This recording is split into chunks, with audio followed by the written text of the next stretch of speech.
संसद लोकसभा। संसद संघीय सरकार का विधायी अंग है। केंद्र स्तर पर विधि निर्माण का कार्य संसद द्वारा किया जाता है। संविधान के भाग 5 के अध्याय 2 के अंतर्गत अनुच्छेद 79 से 122 में संसद से संबंधित प्रावधान किए गए हैं। अनुच्छेद 79 के अनुसार संघ के लिए एक संसद होगी जो राष्ट्रपति और 2 सदनों से मिलकर बनेगी, जिनके नाम राज्यसभा और लोकसभा होंगे। अनुच्छेद 81 के अनुसार लोकसभा राज्यों से 530 से अनधिक और संघ राज्य क्षेत्रों से 20 से अनधिक प्रतिनिधि सदस्यों से मिलकर बनेगी।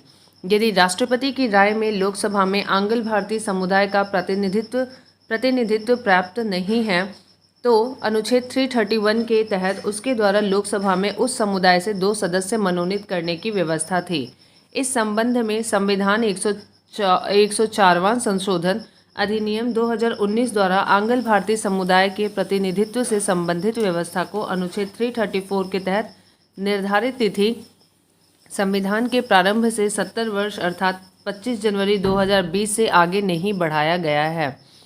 इस प्रकार आंग्ल भारतीय समुदाय से लोकसभा में 2 सदस्यों के नामांकन की व्यवस्था अब निष्प्रभावी हो गई है। इसको याद रखिएगा, निष्प्रभावी हो गई है। लोकसभा में राज्यों को जनसंख्या के आधार पर सीटें आवंटित होती हैं। लोकसभा में राज्यवार सीटों का आवंटन 1971 की जनगणना पर आधारित है, जबकि प्रत्येक राज्य का प्रादेशिक निर्वाचन क्षेत्रों में विभाजन 2001 की जनगणना 87वें संविधान संशोधन अधिनियम 2003 से पर आधारित है। 84वें संविधान संशोधन अधिनियम 2001 के अनुसार यह निर्धारण वर्ष 2026 के पश्चात की पहली जनगणना के सुसंगत आंकड़े प्रकाशित होने तक यथावत रहेगा। अनुच्छेद 83(2) के अनुसार लोकसभा की अवधि प्रथम अधिवेशन के लिए नियत तारीख से 5 वर्ष तक की होगी। हालांकि राष्ट्रपति को 5 वर्ष से पूर्व किसी भी समय लोकसभा को विघटित करने का अधिकार है। आपात के उद्घोषणा प्रवर्तन में होने पर संसदीय विधि द्वारा संसद की अवधि एक बार में 1 वर्ष तक बढ़ाई जा सकती है। आपात के उद्घोषणा के प्रवर्तन में न रह जाने के पश्चात उसका विस्तार किसी भी दशा में 6 माह की अवधि से अधिक नहीं होगा। लोकसभा सदस्य बनने के लिए व्यक्ति की आयु कम से कम 25 वर्ष होनी चाहिए। लोकसभा का स्थगन अध्यक्ष करता है, जबकि सत्रावसान और विघटन राष्ट्रपति करता है। अनुच्छेद 93 के अनुसार लोकसभा के सभी सदस्यों द्वारा अध्यक्ष एवं उपाध्यक्ष का चुनाव लोकसभा के सदस्यों में से ही किया जाता है।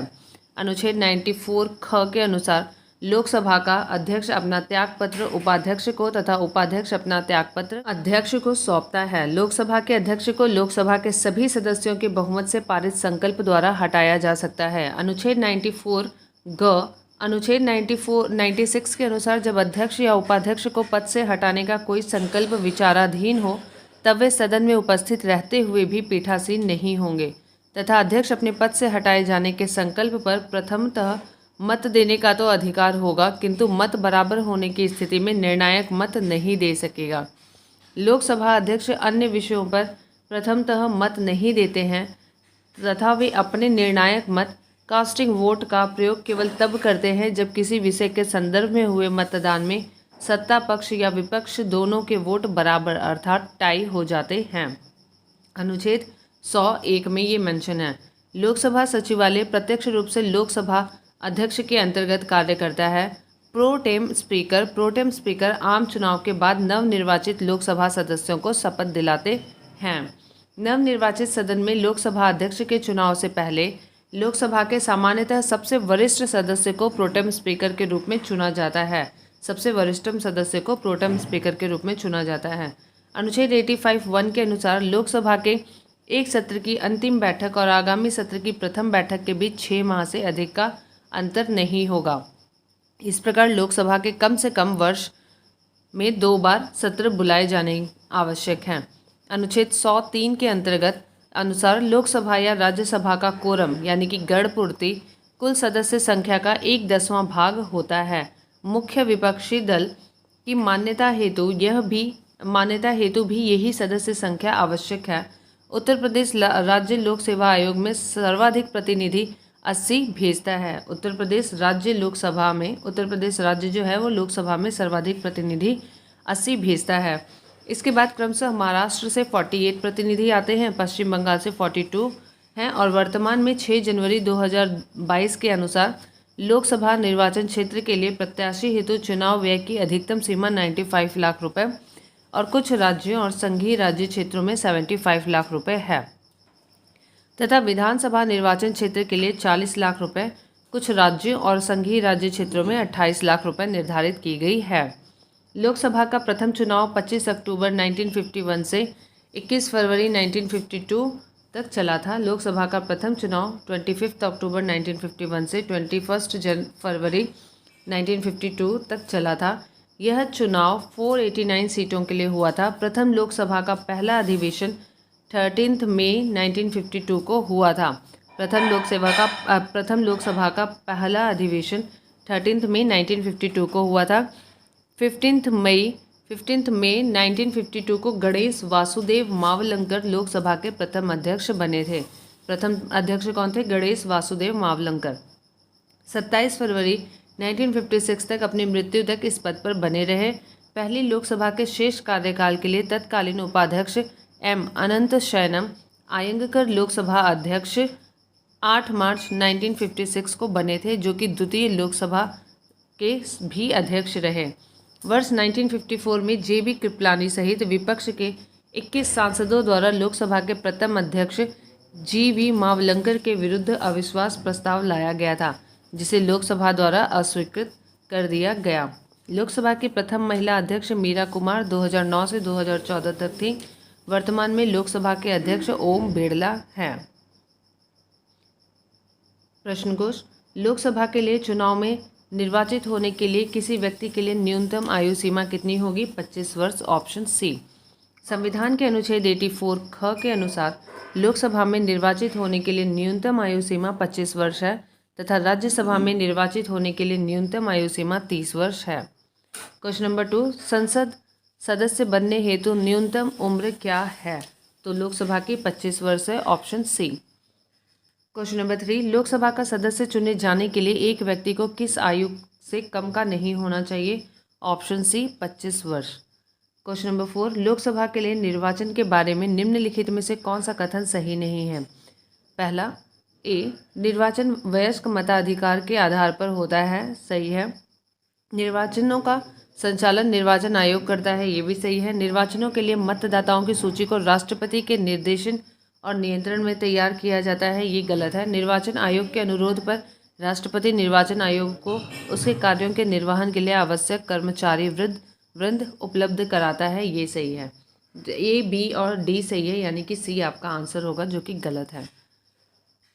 और एक्सप्लेनेशन, भारत में संसद और प्रत्येक राज्य के विधानमंडल के लिए कराए जाने वाले सभी निर्वाचनों तथा राष्ट्रपति और उपराष्ट्रपति के पदों के लिए मतदाता सूची निर्वाचक नामावली को तैयार कराने का कार्य केंद्रीय निर्वाचन आयोग के निर्देशन और नियंत्रण में किया जाता है। याद रखिएगा, केंद्रीय निर्वाचन आयोग के निर्देशन व नियंत्रण में किया जाता है। अनुच्छेद 324(1) अन्य प्रश्नगत कथन सही हैं। अगला प्रश्न, क्वेश्चन नंबर 5, लोकसभा के निर्वाचन के लिए नामांकन पत्र भारत में निवास करने वाले किसी भी व्यक्ति द्वारा दाखिल किया जा सकता है। ऑप्शन बी, जिस निर्वाचन क्षेत्र में निर्वाचन लड़ा जाना है वहाँ के किसी निवासी द्वारा दाखिल किया जा सकता है। भारत के किसी नागरिक द्वारा जिसका नाम किसी निर्वाचन क्षेत्र की मतदाता सूची में है दाखिल किया जा सकता है। ऑप्शन सी। एक्सप्लेनेशन, लोक प्रतिनिधि अधिनियम 1951 की धारा 4 के अनुसार लोकसभा सदस्य के निर्वाचन के लिए किसी भी सामान्य सीट सिक्किम के अतिरिक्त से नामांकन पत्र दाखिल करने के लिए किसी नागरिक को किसी भी राज्य या संघ राज्य क्षेत्र के किसी निर्वाचन क्षेत्र का पंजीकृत मतदाता होना चाहिए। अनुसूचित जातियों के लिए आरक्षित लोकसभा सीटों पर नामांकन के लिए किसी भी राज्य की अनुसूचित जाति का सदस्य होना तथा किसी भी संसदीय निर्वाचन क्षेत्र में पंजीकृत मतदाता होना आवश्यक है। असम के स्वायत्त शासित जिलों और लक्षद्वीप में अनुसूचित जनजातियों के लिए आरक्षित लोकसभा सीटों पर नामांकन हेतु उसी क्षेत्र की अनुसूचित जनजाति का होना तथा उसी स्वायत्त शासित जिले असम संसदीय क्षेत्र लक्षद्वीप का पंजीकृत मतदाता होना आवश्यक है, जबकि देश के अन्य अनुसूचित जातियों के लिए आरक्षित सीटों पर नामांकन हेतु किसी भी राज्य की असम के जनजातीय क्षेत्रों के अतिरिक्त अनुसूचित जनजाति का सदस्य होना, किसी भी संसदीय निर्वाचन क्षेत्र में पंजीकृत मतदाता होना आवश्यक है। सिक्किम की लोकसभा सीट पर नामांकन हेतु उसी संसदीय क्षेत्र का पंजीकृत मतदाता होना आवश्यक है। वर्ष 2003 में सरकार द्वारा राज्यसभा के निर्वाचन के लिए उसी राज्य में पंजीकृत मतदाता होने की बाध्यता को समाप्त कर दिया गया है।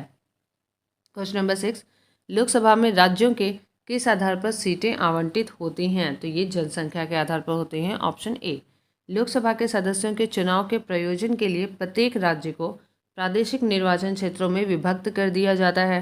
प्रत्येक राज्य को प्रादेशिक निर्वाचन क्षेत्रों में ऐसी रीति से विभाजित किया जाता है कि प्रत्येक निर्वाचन क्षेत्र की जनसंख्या तथा उसके लिए नियत किए गए सदस्यों की संख्या का अनुपात समस्त राज्य में यथासाध्य एक ही हो।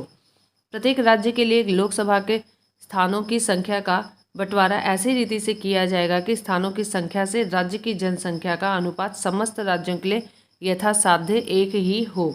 अनुच्छेद 81(2) क एवं ख इस प्रकार के संविधान लोकसभा के निर्वाचन में प्रतिनिधित्व की एक रूपता जनसंख्या के आधार पर दो प्रकार से स्थापित करने का उपबंध करता है, विभिन्न राज्यों में, और ख एक राज्य के विभिन्न निर्वाचन क्षेत्रों में।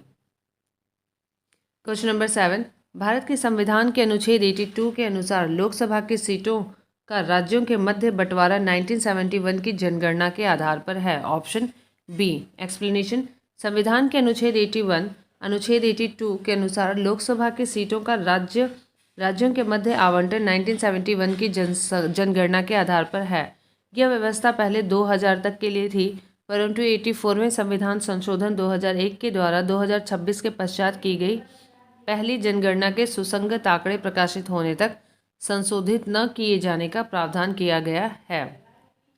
क्वेश्चन नंबर 8, वर्तमान लोकसभा में प्रत्येक राज्य के लिए स्थानों का आवंटन आधारित है 1971 की जनगणना के आधार पर। Option C.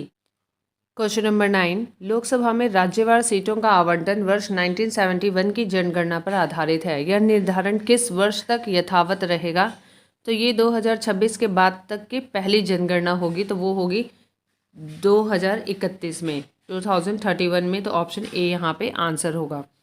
संविधान के 84वें संविधान संशोधन अधिनियम 2001 के द्वारा अनुच्छेद 81(3) एवं अनुच्छेद 82(3) के परंतुक में संशोधन करके वर्ष 2000 के स्थान पर लोकसभा में राज्यवार सीटों के आवंटन का निर्धारण वर्ष 2026 के पश्चात की गई पहली जनगणना अर्थात वर्ष 2031 जबकि 17वीं जनगणना होगी के सुसंगत आंकड़े प्रकाशित होने तक संशोधित न किए जाने का प्रावधान किया गया है तथा इसके निर्धारण के लिए तब तक 1971 की जनगणना ही आधार होगी।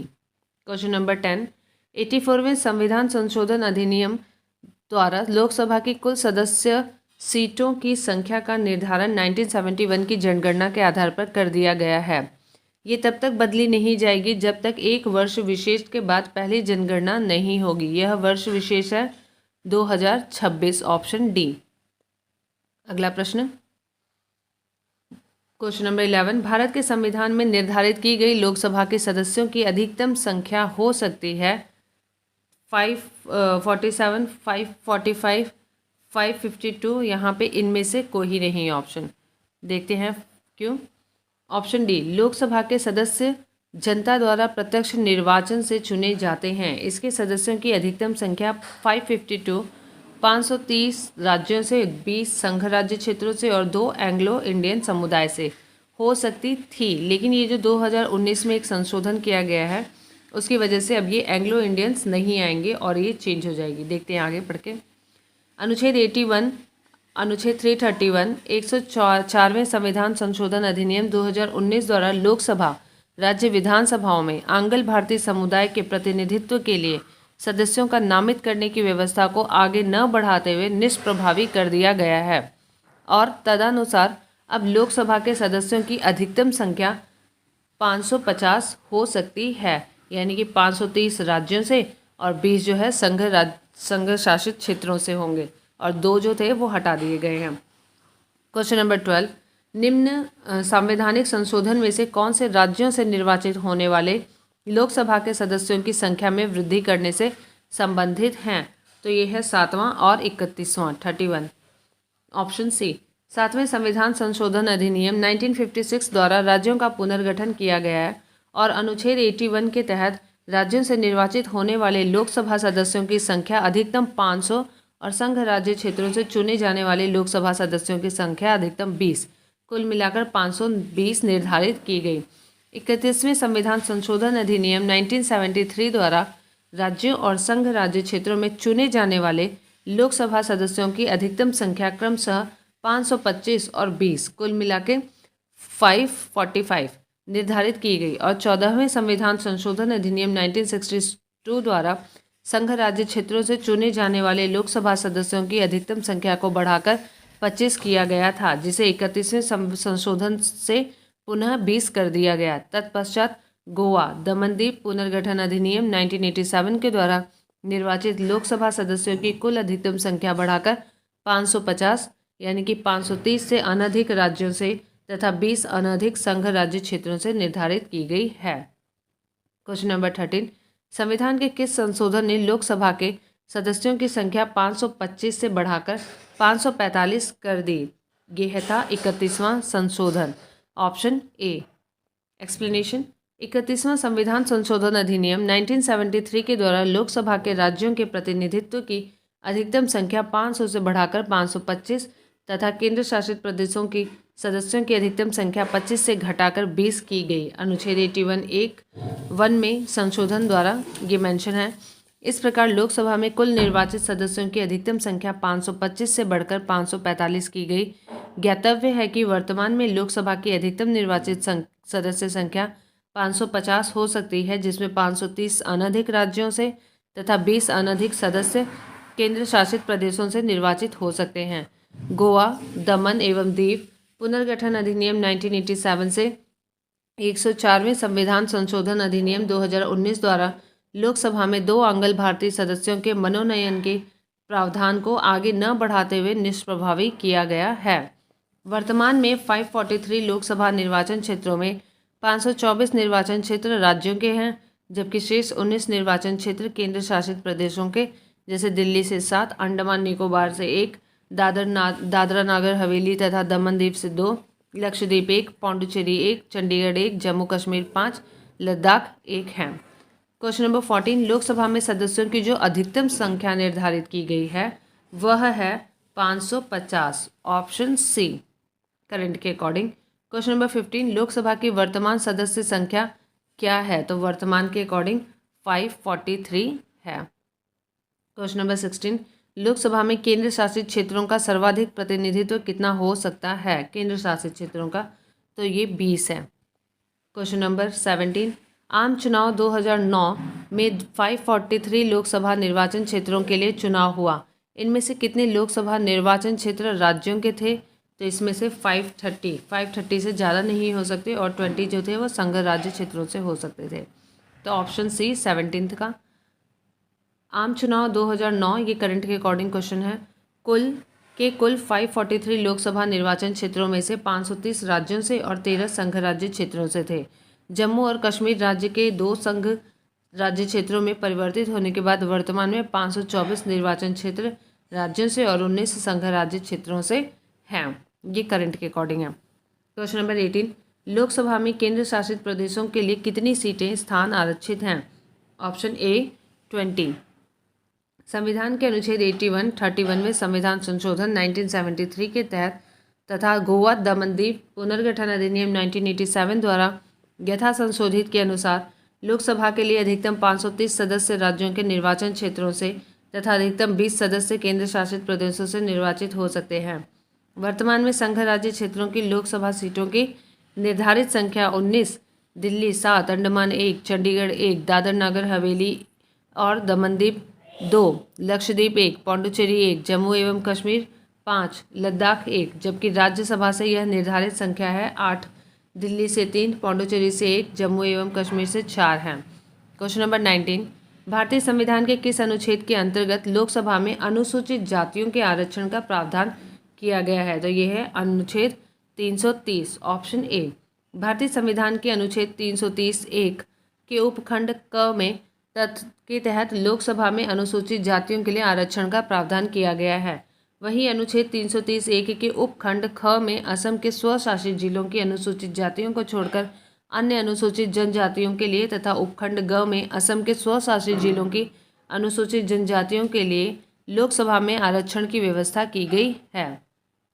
क्वेश्चन नंबर 20, निम्नांकित राज्यों में अनुसूचित जातियों के लिए लोकसभा में स्थान आरक्षित नहीं है। तो केरल और तमिलनाडु, ऑप्शन ए। प्रश्नावधि में अग्रांकित राज्यों, संघ एवं राज्य क्षेत्रों में अनुसूचित जातियों के लिए लोकसभा में स्थान आरक्षित नहीं थे। तो ये थे अरुणाचल प्रदेश, बिहार, गोवा, हरियाणा, हिमाचल प्रदेश, जम्मू कश्मीर, कर्नाटक, केरल, मेघालय, नागालैंड, पंजाब, सिक्किम, तमिलनाडु, उत्तराखंड, उत्तर प्रदेश राज्यों में तथा दादर और नागर हवेली, लक्षद्वीप के अतिरिक्त अन्य संघ राज्य क्षेत्रों में। वर्ष 2008 में परिसीमन के बाद कर्नाटक और मेघालय में अनुसूचित जनजातियों के लिए लोकसभा में स्थान आरक्षित 2-2 सीटें किए गए हैं, जबकि शेष उपर्युक्त जिलों या राज्यों, संघ राज्य क्षेत्रों में पूर्व स्थिति है, वहाँ पे भी आवंटित नहीं किए गए हैं। इस प्रकार वर्तमान में विकल्प ए सही उत्तर है। वर्तमान में अनुसूचित जातियों के लिए लोकसभा में अरुणाचल प्रदेश, गोवा, मणिपुर, मेघालय, मिजोरम, नागालैंड, सिक्किम और त्रिपुरा राज्यों में तथा दिल्ली को छोड़कर अन्य सभी संघ राज्य क्षेत्रों, जम्मू और कश्मीर, लद्दाख सहित में स्थान आरक्षित नहीं है। क्वेश्चन नंबर 21, किस राज्य की लोकसभा में अनुसूचित जाति तथा अनुसूचित जनजाति के लिए आरक्षण नहीं है? तो ये अरुणाचल प्रदेश में नहीं है और जम्मू और कश्मीर में नहीं है। ए और बी दोनों सही है करंट के अकॉर्डिंग। क्वेश्चन नंबर 22, लोकसभा में अनुसूचित जाति के लिए आरक्षित स्थानों की संख्या कितनी है? अनुसूचित जाति के लिए तो ऑप्शन डी 84। लोकसभा में संविधान के अनुच्छेद 330 के तहत अनुसूचित जातियों और अनुसूचित जनजातियों के लिए आरक्षण का प्रावधान है। वर्तमान में लोकसभा में कुल 84 सीटें अनुसूचित जातियों के लिए तथा 47 सीटें अनुसूचित जनजातियों के लिए आरक्षित हैं। क्वेश्चन नंबर 23, यदि किसी राज्य के लिए लोकसभा के स्थानों की आवंटन संख्या 42 हो और उस राज्य के लिए अनुसूचित जातियों हेतु आरक्षित स्थानों की संख्या होगी, यहाँ पे आंसर में स्टार है। आइए यहाँ पे देखते हैं इसका आंसर एक्सप्लेनेशन में। अनुच्छेद 330, अनुच्छेद 330(2) के अधीन किसी राज्य या संघ राज्य क्षेत्र में अनुसूचित जातियों या अनुसूचित जनजातियों के लिए आरक्षित स्थानों की संख्या का अनुपात लोकसभा में उस राज्य या संघ राज्य क्षेत्र को आवंटित स्थानों की कुल संख्या से वही होगा जो उस राज्य या संघ राज्य क्षेत्र की अनुसूचित जातियों की अथवा उस राज्य या संघ राज्य क्षेत्र की या उस राज्य या संघ राज्य क्षेत्र के भाग की अनुसूचित जनजातियों की जिनके संबंध में स्थान इस प्रकार आरक्षित है। जनसंख्या का अनुपात उस राज्य या संघ राज्य क्षेत्र की कुल जनसंख्या से है। उदाहरणतः वर्ष 1996 में पश्चिम बंगाल एवं तत्कालीन आंध्र प्रदेश में लोकसभा सदस्यों की संख्या 42 थी, जिसमें अनुसूचित जातियों के लिए आरक्षित सीटें क्रमशः 8 और 6 थी। वर्ष 2008 के परिसीमन के बाद इन राज्यों में अनुसूचित जातियों के लिए आरक्षित स्थान क्रमशः 10 एवं 7 थे। वर्तमान में तेलंगाना राज्य के गठन के बाद आंध्र प्रदेश और तेलंगाना में अनुसूचित जातियों के लिए आरक्षित स्थान क्रमशः 4 और 3 हैं। तदनुसार अब 42 लोकसभा सीटों वाला एकमात्र राज्य पश्चिम बंगाल है, जहां अनुसूचित जातियों के लिए 10 एवं अनुसूचित जनजातियों के लिए 2 लोकसभा सीटें आरक्षित हैं। क्वेश्चन नंबर 24, लोकसभा में अनुसूचित जनजातियों के लिए निम्न में से किस राज्य में सर्वाधिक आरक्षित सीटें हैं? तो ये है मध्य प्रदेश में, ऑप्शन सी। वर्ष 2008 के परिसीमन के बाद देश में सभी राज्यों में लोकसभा में अनुसूचित जनजातियों के लिए सर्वाधिक आरक्षित सीटें मध्य प्रदेश में हैं, जो कि 6 हैं। उत्तर प्रदेश और बिहार में ऐसी सीटों की संख्या 0 है, जबकि गुजरात में ऐसी सीटें 4 हैं। क्वेश्चन नंबर 25, निम्नलिखित में से कौन सा राज्य लोकसभा में अनुसूचित जनजातियों के सर्वाधिक प्रतिनिधि निर्वाचित करता है? तो ये है option Madhya Pradesh, option C 6।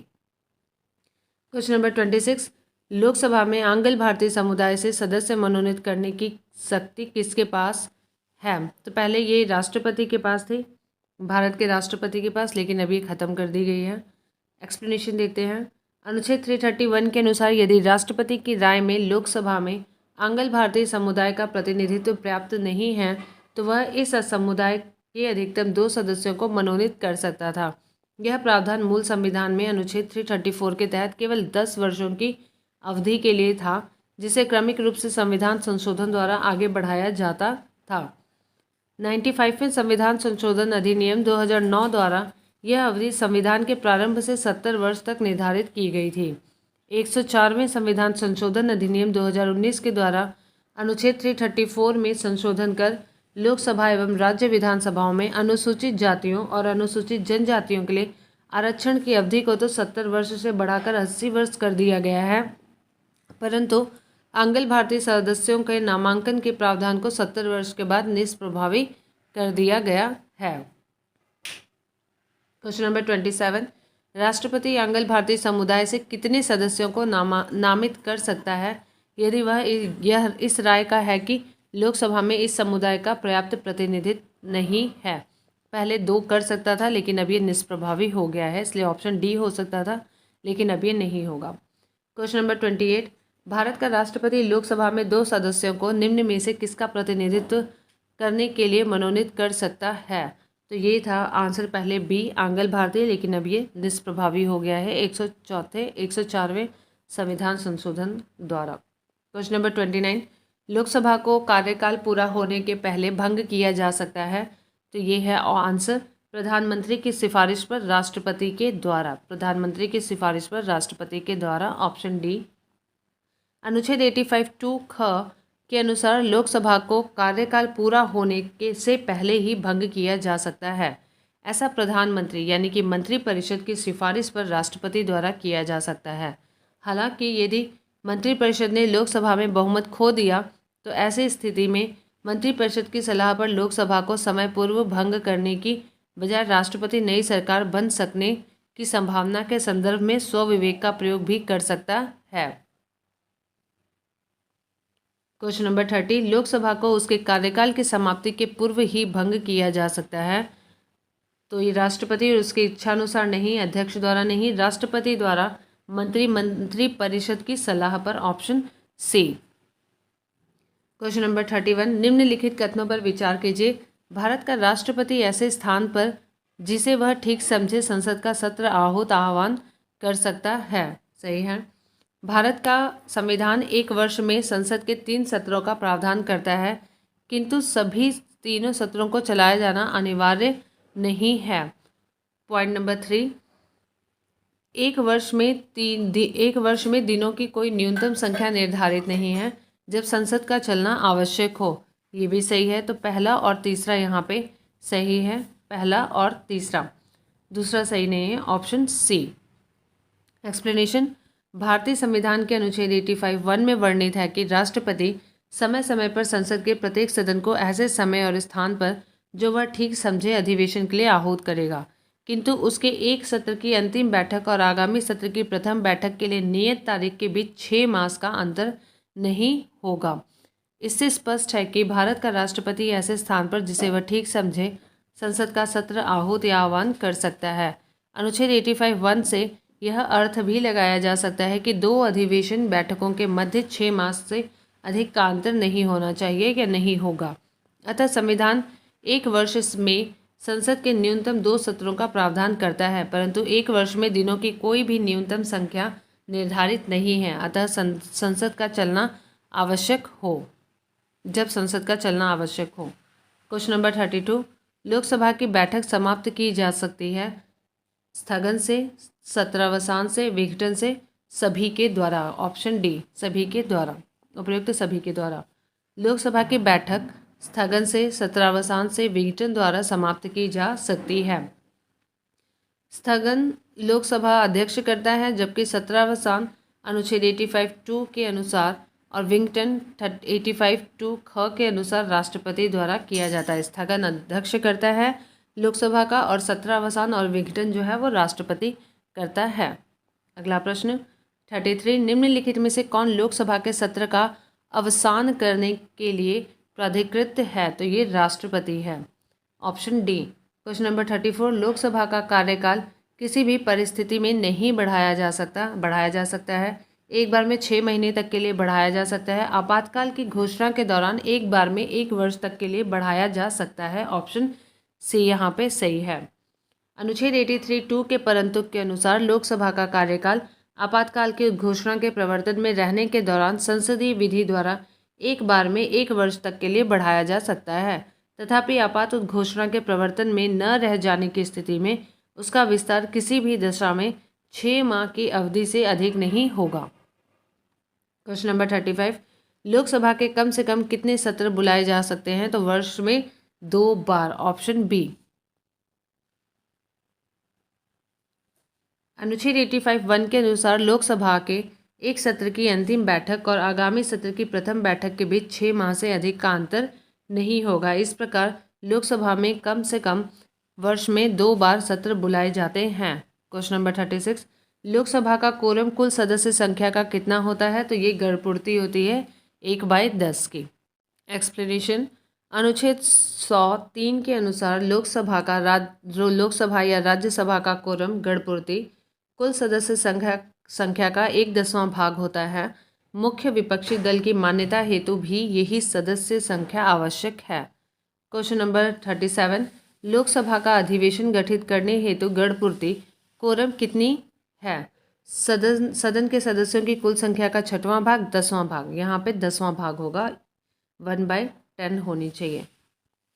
Explanation ऊपर कर चुके हैं।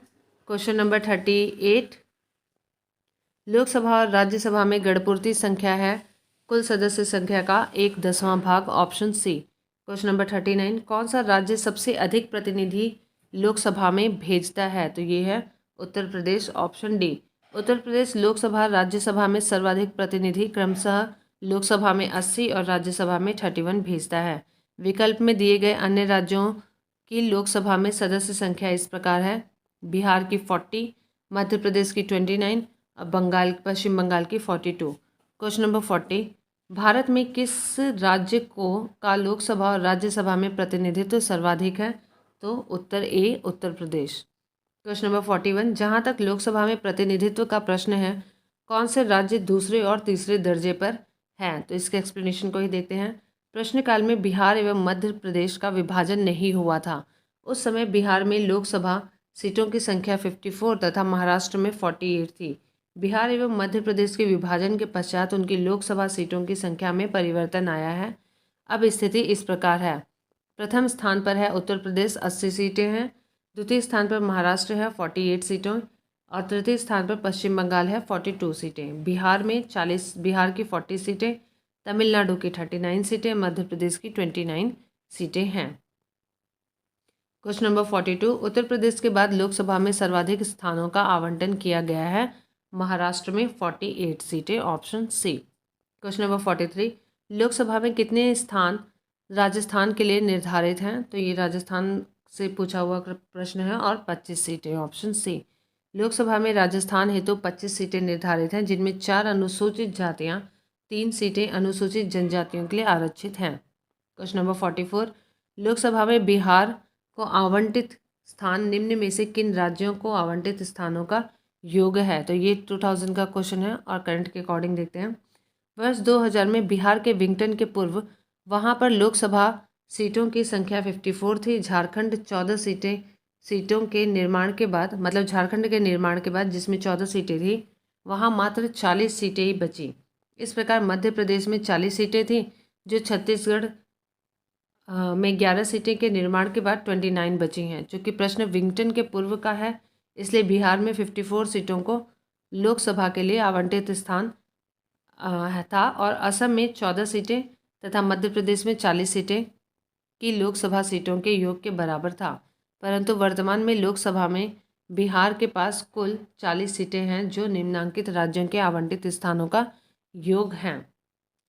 करंट के अकॉर्डिंग गुजरात में 26 सीटें हैं, असम में 40 सीटें हैं, दोनों मिला के 40।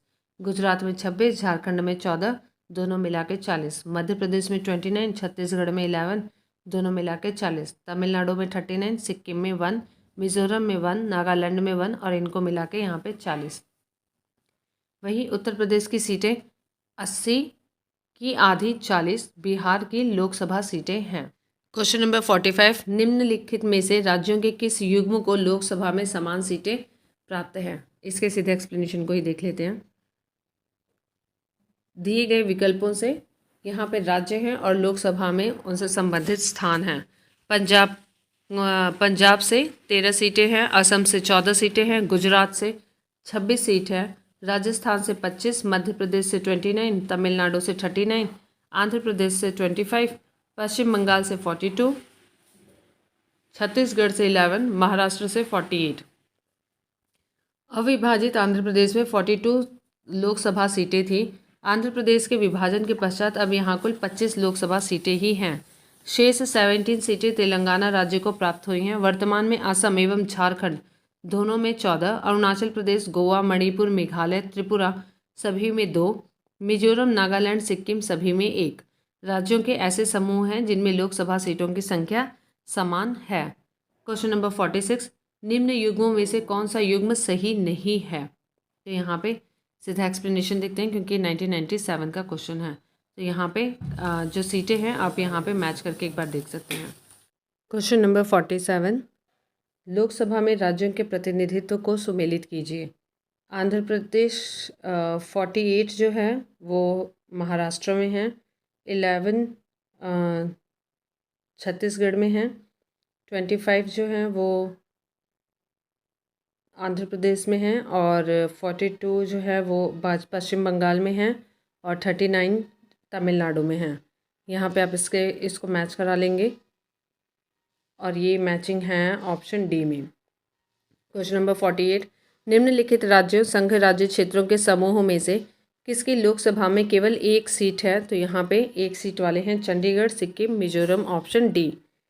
चंडीगढ़, सिक्किम, मिजोरम, नागालैंड तथा पौंडुचेरी में लोकसभा की मात्र 1-1 सीटें हैं। त्रिपुरा, गोवा, मेघालय, मणिपुर, दादर एवं नगर हवेली, दमन और दीव एवं अरुणाचल प्रदेश में लोकसभा की सीटें 2-2 हैं।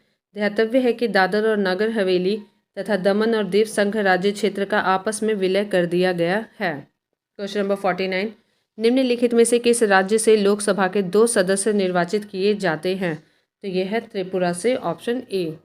नेक्स्ट क्वेश्चन 50, निम्नलिखित में से कौन सा एक लोकसभा का सर्वाधिक बड़ा क्षेत्रफल के अनुसार निर्वाचन क्षेत्र है? तो यह है लद्दाख, ऑप्शन बी। एक्सप्लेनेशन, क्षेत्रफल के आधार पर 5 बड़े लोकसभा निर्वाचन क्षेत्र क्रमशः लद्दाख 1,73,266.37 वर्ग किलोमीटर, बाड़मेर 55,074 वर्ग किलोमीटर, कक्ष 41,414 वर्ग किलोमीटर, अरुणाचल प्रदेश 39,704 वर्ग किलोमीटर तथा अरुणाचल प्रदेश पश्चिम 39,613 वर्ग किलोमीटर है।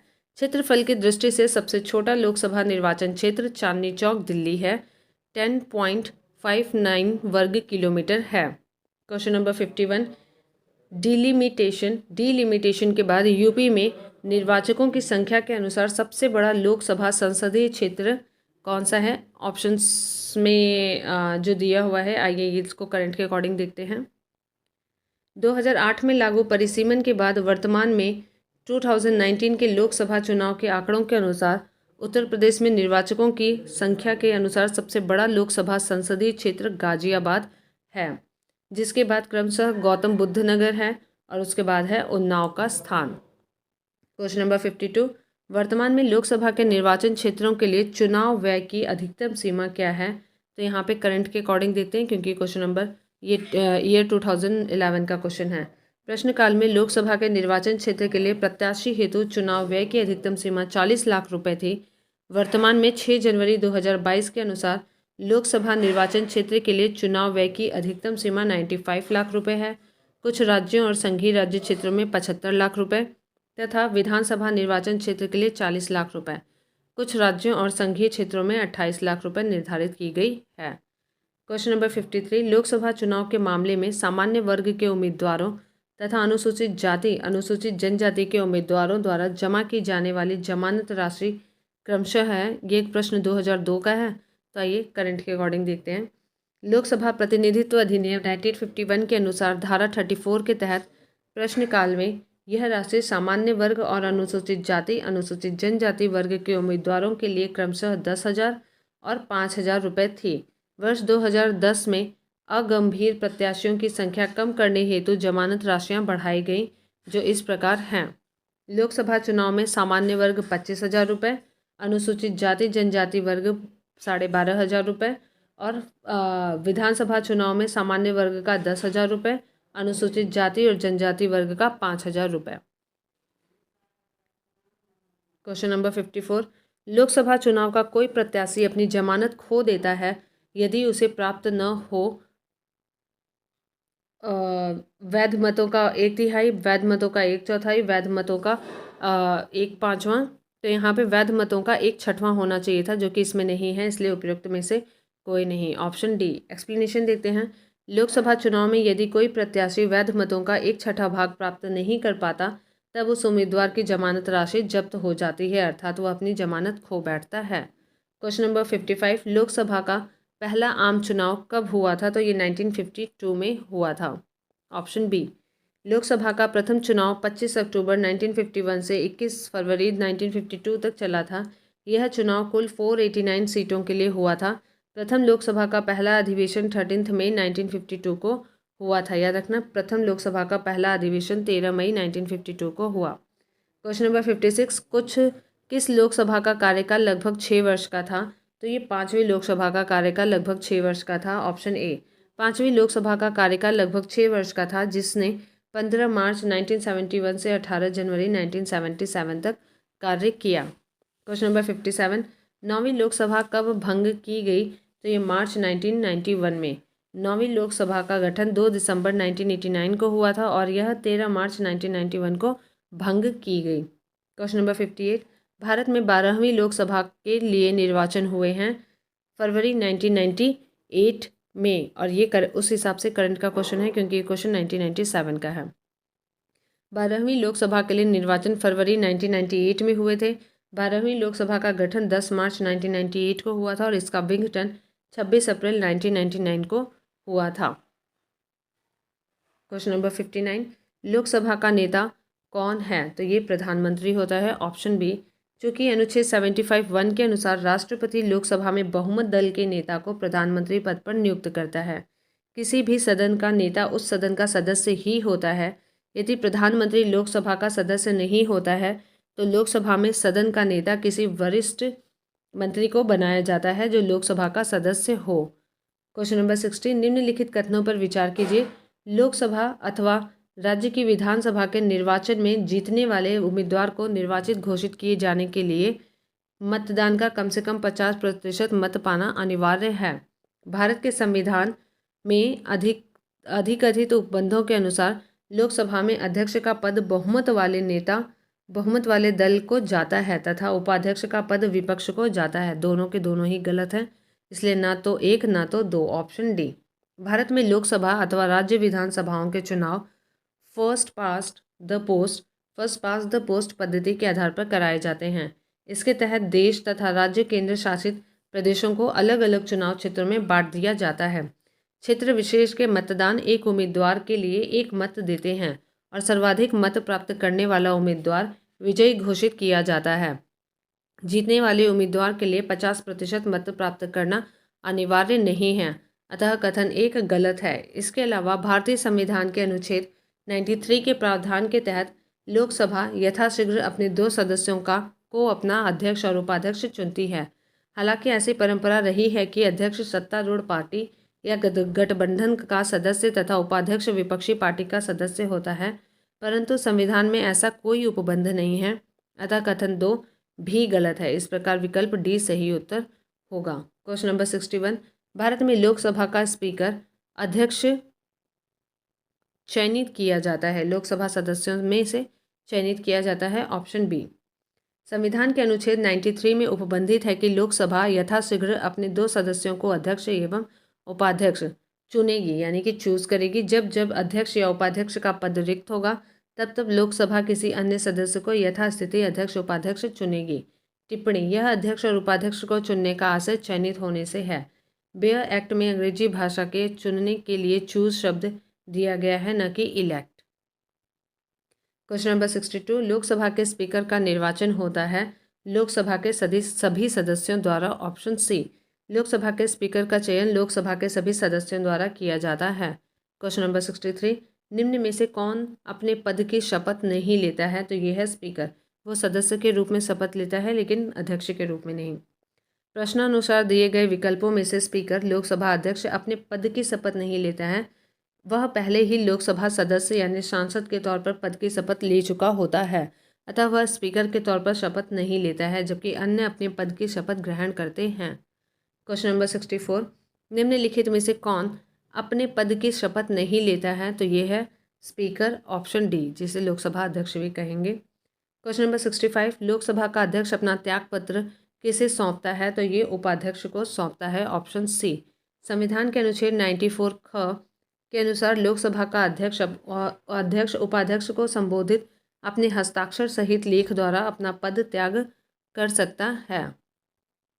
नेक्स्ट क्वेश्चन 66, लोकसभा अध्यक्ष अपना त्यागपत्र संबोधित करता है लोकसभा के उपाध्यक्ष को, ऑप्शन सी।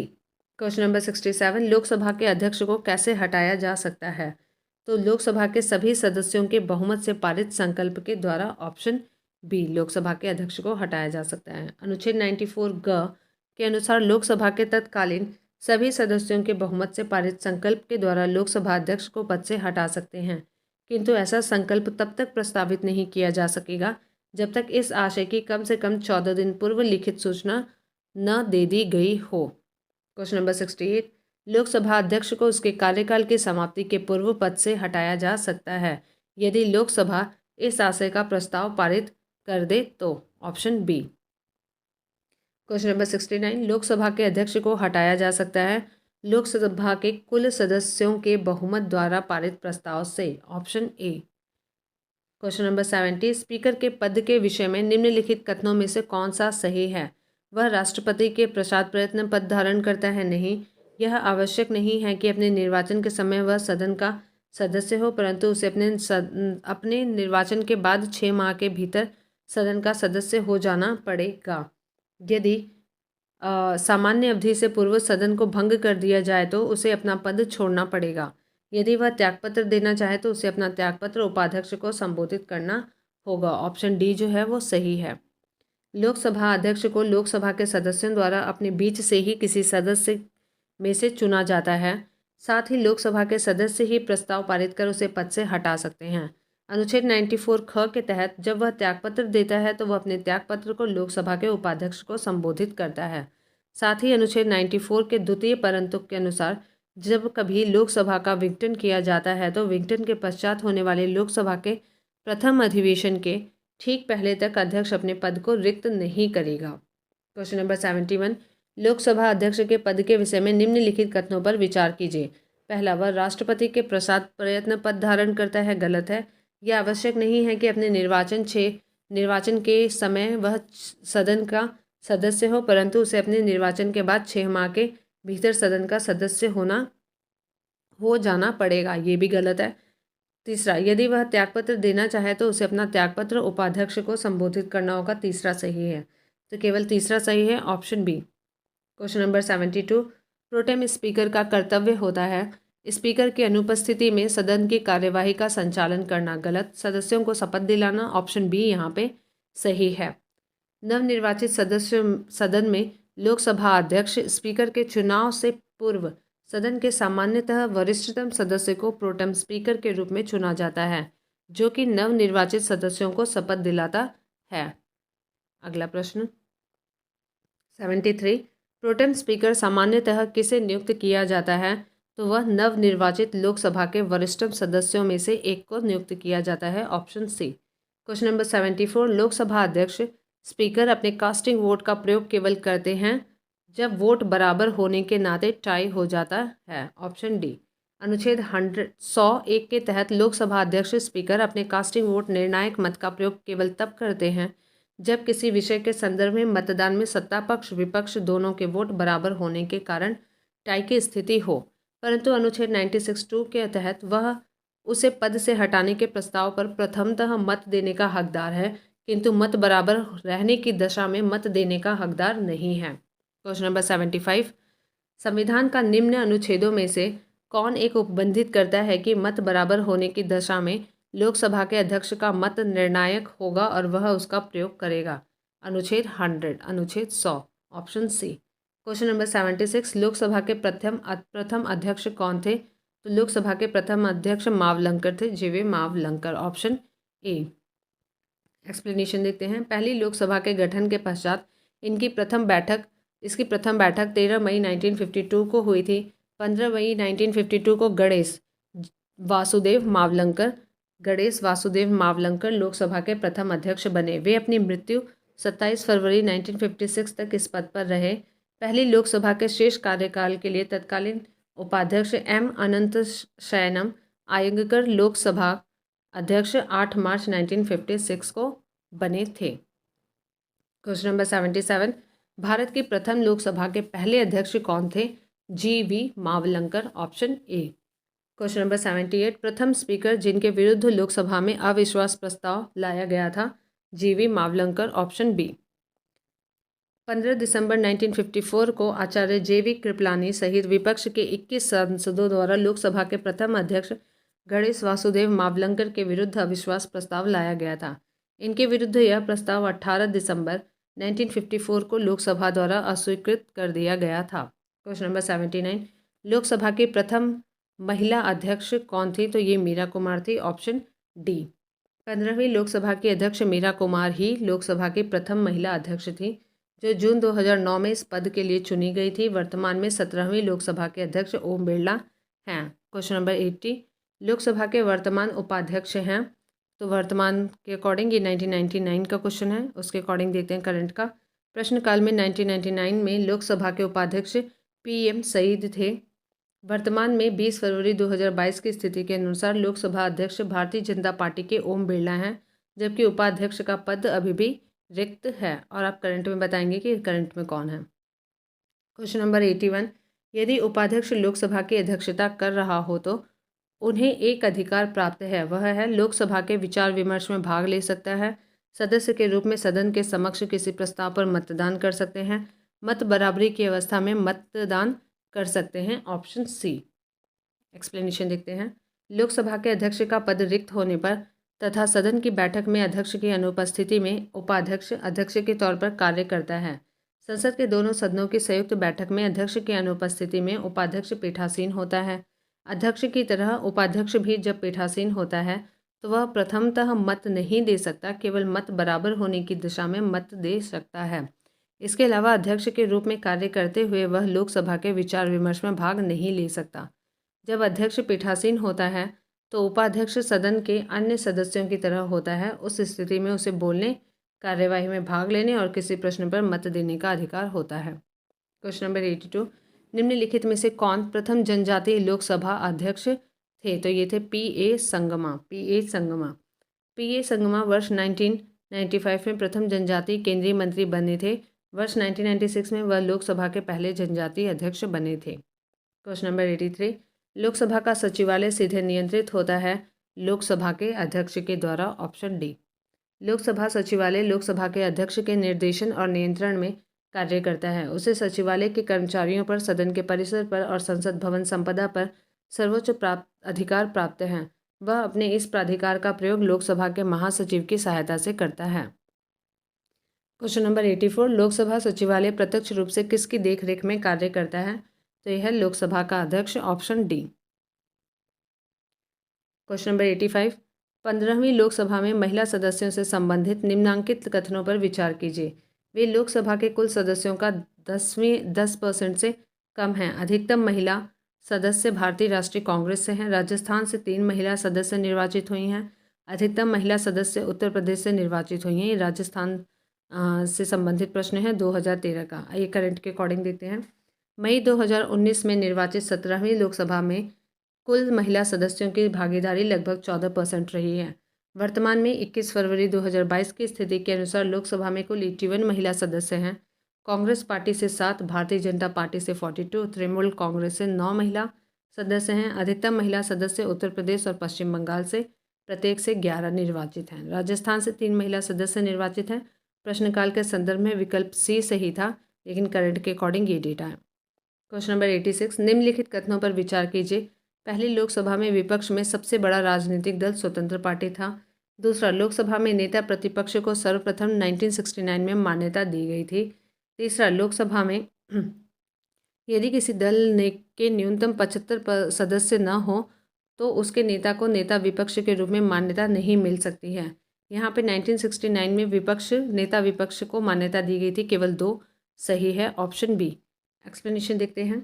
दिए गए कथनों में से केवल कथन 2 सत्य है, अन्य कथन सही नहीं है। प्रथम लोकसभा के चुनाव 489 सीटों के लिए हुए थे, जिसमें से भारतीय राष्ट्रीय कांग्रेस ने 364 सीटें प्राप्त की और जीत हासिल की। दूसरे स्थान पर 16 सीटें प्राप्त करने वाले कम्युनिस्ट पार्टी ऑफ इंडिया विपक्ष में सबसे बड़ा राजनीतिक दल था। सर्वप्रथम 1969 में लोकसभा में नेता प्रतिपक्ष को मान्यता प्राप्त हुई। इस रूप में INCO के राम सुभग सिंह को चुना गया था। लोकसभा में किसी दल के नेता को नेता प्रतिपक्ष के रूप में मान्यता मिलने के लिए उस दल के लोकसभा में कुल सदस्य संख्या के 10% सांसद होना आवश्यक है।